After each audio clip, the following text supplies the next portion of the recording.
श्री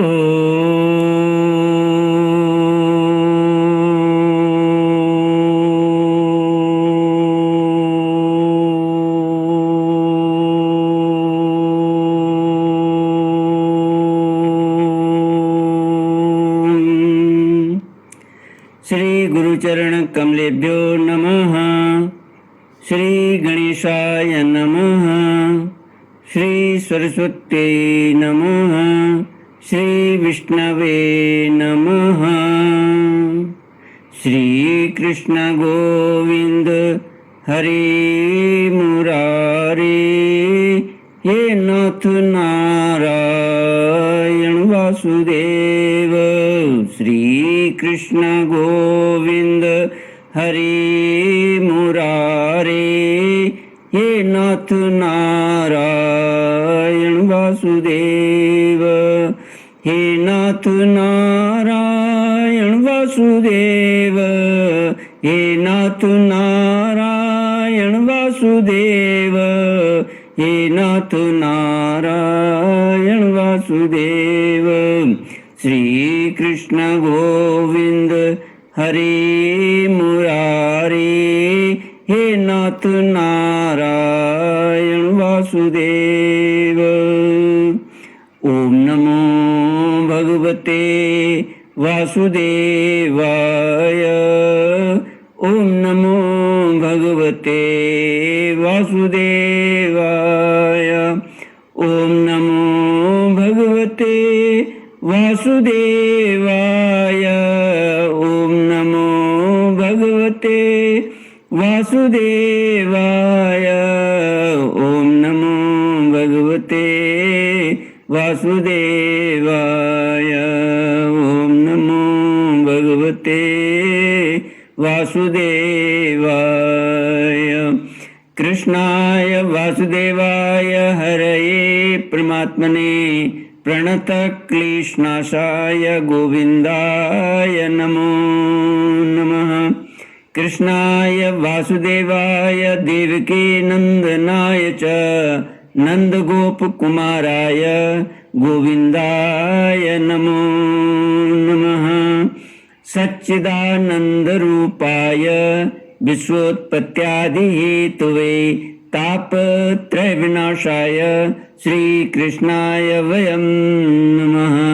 सच्चित आनंद स्वरूप परमात्मा जो सृष्टि की उत्पत्ति, पालन और श्रृंगार करता है तथा जीवों के आध्यात्मिक, आदि दैविक, आदि भौतिक तापों को नष्ट करने वाले हैं, अर्थात जीवों के मानसिक, शारीरिक और भौतिक दुखों को दूर करने वाले हैं, उन श्री कृष्ण भगवान को हम नमस्कार करते हैं। श्री कृष्ण गोविंद हरे मुरारे, हे नाथ नारायण वासुदेव। श्रीमद्भागवत द्वादश स्कंद अथ द्वितीयोऽध्यायः।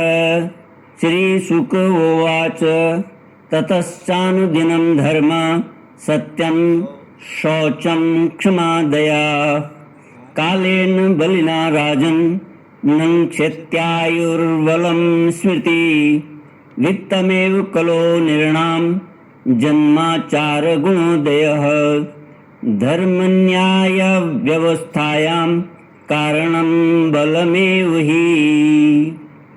श्रीमद्भागवत 12वां स्कंद दूसरा अध्याय कलयुग के धर्म।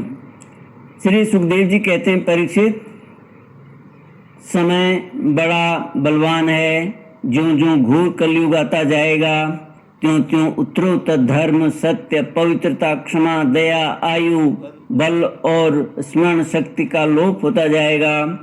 कलयुग में जिसके पास धन होगा उसी को लोग कुलीन, सदाचारी और सद्गुणी मानेंगे। जिसके हाथ में शक्ति होगी वही धर्म और न्याय की व्यवस्था अपने अनुकूल करा सकेगा। विवाह संबंध के लिए कुल, शील, योग्यता आदि की परख निरख नहीं रहेगी। युवक युवती को पारस्परिक रुचि से ही संबंध हो जाएगा। व्यवहार की निपुणता सच्चाई और ईमानदारी में नहीं रहेगी। जो जितना छल कपट कर सकेगा वह उतना ही व्यवहार कुशल माना जाएगा।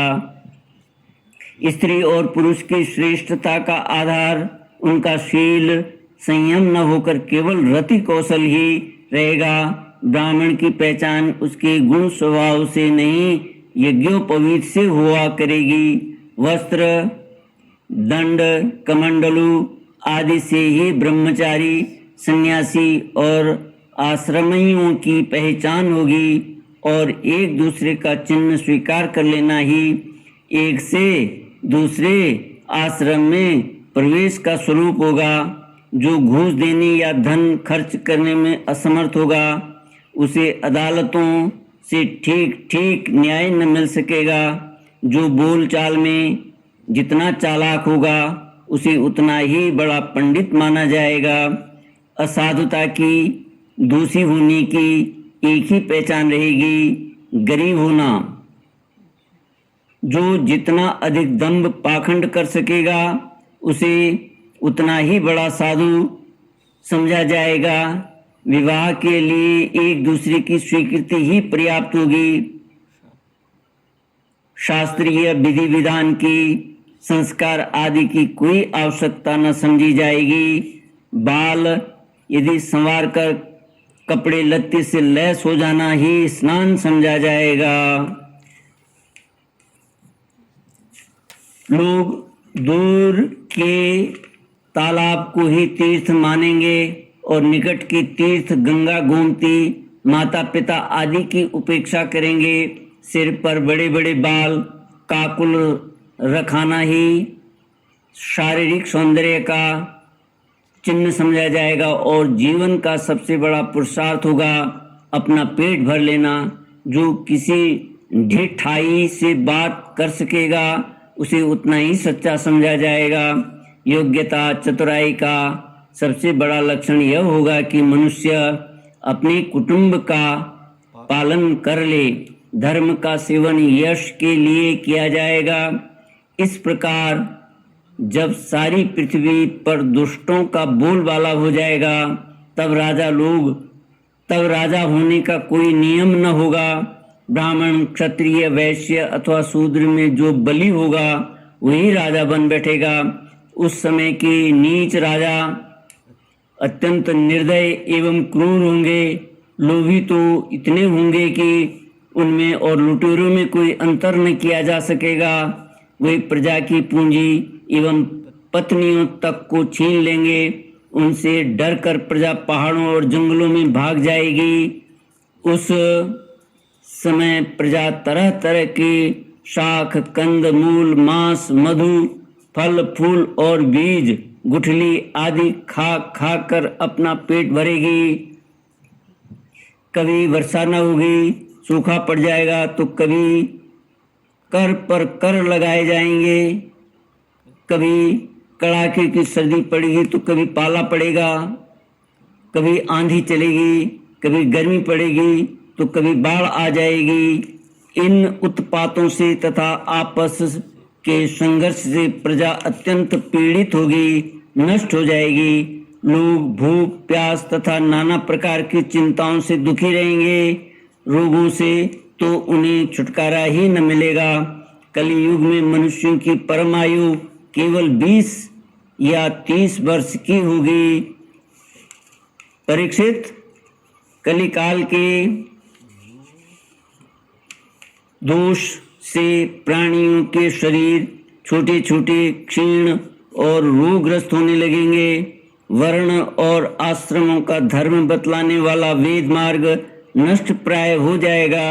धर्म में पाखंड की प्रधानता हो जाएगी। राजे महाराजे डाकू लुटेरों के समान हो जाएंगे। मनुष्य चोरी झूठ तथा निरपराध हिंसा आदि नाना प्रकार के कुकर्मों से जीविका चलाने लगेंगे। चारों वर्णों के लोग शूद्रों के समान हो जाएंगे। गम्मी बकरियों की तरह छोटी छोटी और कम दूध देने वाली हो जाएंगी। वानप्रस्थी और सन्यासी आदि विरक्त आश्रम वाले भी घर गृहस्थी जुटाकर गृहस्थों का सा व्यापार करने लगेंगे।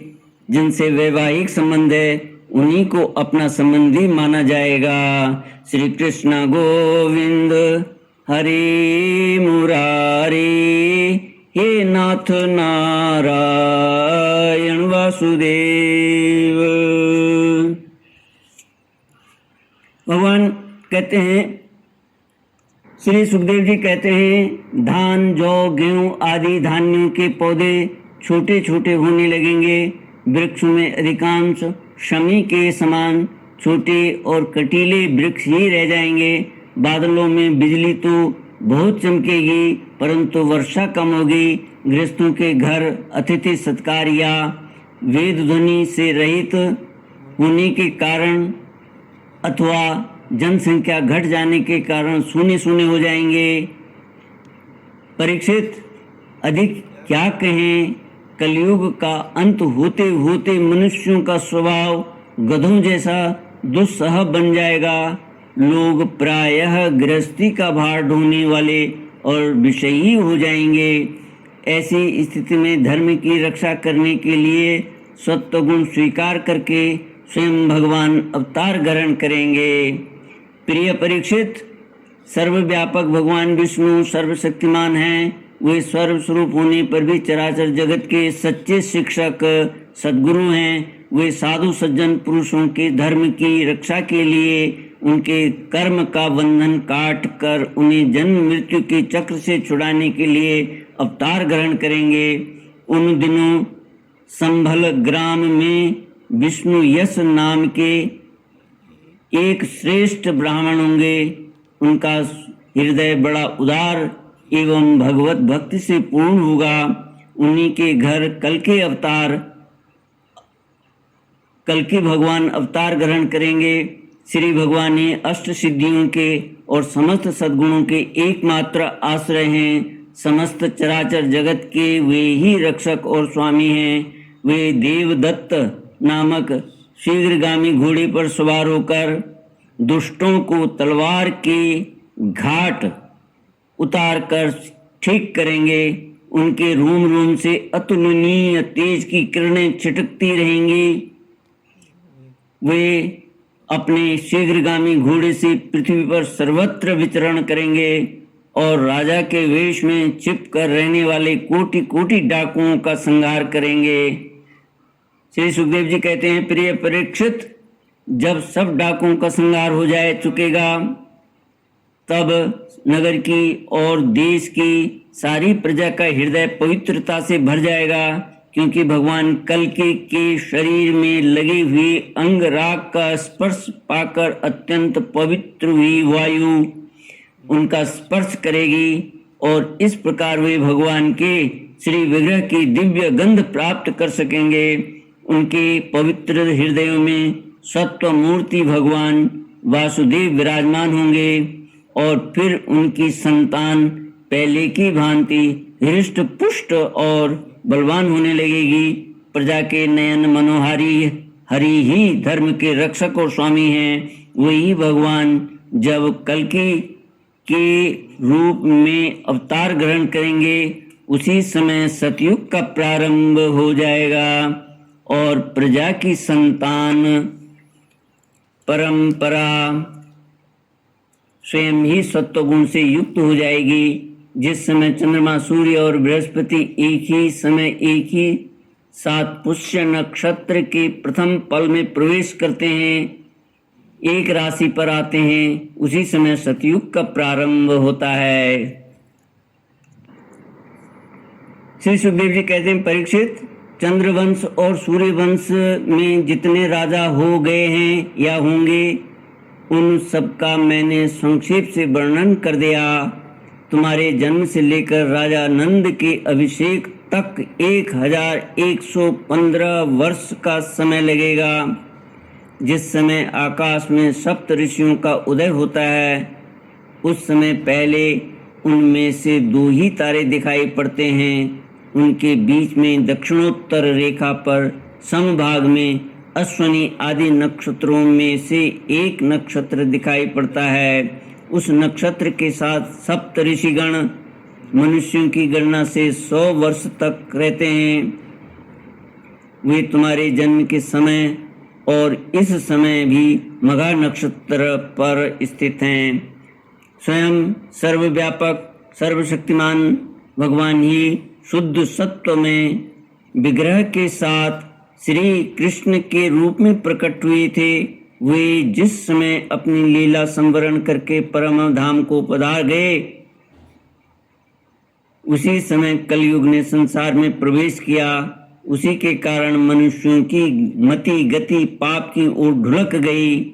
जब तक लक्ष्मीपति भगवान श्री कृष्ण अपने चरण कमलों से पृथ्वी का स्पर्श करते रहे, तब तक कलयुग पृथ्वी पर अपना पैर न जमा सका। परीक्षित, जिस समय सप्तऋषि मघा नक्षत्र पर विचरण करते रहते हैं, उसी समय कलयुग का प्रारंभ होता है। कलयुग की आयु देवताओं की वर्ष गणना से 1200 वर्षों की अर्थात मनुष्यों की गणना के अनुसार 4,32,000 वर्ष की है। जिस समय सप्तऋषि मघा से लेकर पूर्वाषाढ़ा नक्षत्र में जा चुके होंगे, उस समय राजा नंद का राज्य होगा। तभी से कलयुग की वृद्धि शुरू होगी। पुरातत्ववेता ऐतिहासिक विद्वानों का कहना है कि जिस दिन भगवान श्री कृष्ण ने अपने परम धाम को प्रयाण किया, उसी दिन उसी समय कलयुग का प्रारंभ हो गया। परीक्षित, जब देवताओं की वर्ष गणना के अनुसार 1000 वर्ष बीत चुकेंगे, तब कलयुग के अंतिम दिनों में फिर से कल की भगवान की कृपा से मनुष्यों के मन में सात्विकता का संचार होगा। लोग अपने वास्तविक स्वरूप को जान सकेंगे और तभी से सतयुग का प्रारंभ भी होगा। परीक्षित, मैंने तो तुमसे केवल मनुवंश का सो भी संक्षेप से वर्णन किया है। जैसे मनुवंश की गणना होती है वैसे ही प्रत्येक युग में ब्राह्मण, वैश्य और शूद्रों की भी वंश परंपरा समझनी चाहिए। राजन, जिन पुरुषों और महात्माओं का वर्णन मैंने तुमसे किया है, अब केवल नाम से ही उनकी पहचान होती है। अब वे नहीं हैं, केवल उनकी कथा रह गई है। अब उनकी कीर्ति ही पृथ्वी पर जहां तहां सुनने को मिलती है। भीष्म पितामह के पिता राजा शंतनु के भाई देवापी और इक्ष्वाकु वंशी मरु इस समय कलाप ग्राम में स्थित हैं। वे बहुत बड़े योग बल से युक्त हैं। कलयुग के अंत में कल की भगवान की आज्ञा से वे फिर यहाँ आएंगे और पहले की भांति ही वर्णाश्रम धर्म का विस्तार करेंगे। सत्य युग, त्रेता, द्वापर और कलयुग, ये 4 ही युग हैं। ये पूर्वोक्त क्रम के अनुसार अपने अपने समय में पृथ्वी के प्राणियों पर अपना प्रभाव दिखाते हैं। परीक्षित, मैंने तुमसे जिन राजाओं का वर्णन किया है, वे सब और उनके अतिरिक्त दूसरे राजा भी इस पृथ्वी को मेरी मेरी करते रहे, परंतु अंत में मर कर धूल में मिल गए। इस शरीर को भले ही कोई राजा कह ले, परंतु अंत में यह कीड़ा, विष्टा अथवा राख के रूप में ही परिणत होगा, राख ही होकर रहेगा। इसी शरीर के या इसके संबंधियों के लिए जो किसी भी प्राणी को सताता है, वह न तो अपना स्वार्थ जानता है और न तो परमार्थ, क्योंकि प्राणियों को सताना तो नरक का द्वार है। वे लोग यही सोचा करते हैं कि मेरे दादा परदादा इस अखंड भूमंडल का शासन करते थे, अब यह मेरे अधीन किस प्रकार रहे और मेरे बाद मेरे बेटे पोते, मेरे वंशज किस प्रकार इसका उपभोग करें। वे मूर्ख इस आग, पानी और मिट्टी के शरीर को अपना आपा मान बैठते हैं और बड़े अभिमान के साथ डींग हाँकते हैं कि यह पृथ्वी मेरी है। अंत में वे शरीर और पृथ्वी दोनों को छोड़कर स्वयं ही अदृश्य हो जाते हैं।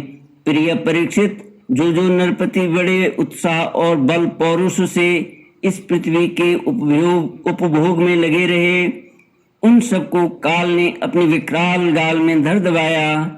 अब केवल इतिहास में उनकी कहानी ही शेष रह गई। श्री कृष्ण गोविंद हरि मुरारी, हे नाथ नारायण वासुदेव। इति श्रीमद्भागवते महापुराणे पारमहंस्यां संहितायां 12 स्कंदे 2-योऽध्यायः। ओम पूर्णमद पूर्णमिदं पूर्णात् पूर्णमुदच्यते पूर्णस्य पूर्णमादाय पूर्णमेवावशिष्यते। ओम शांति शांति शांति। हरि ओम। श्री गुरुभ्यो नमः। हरि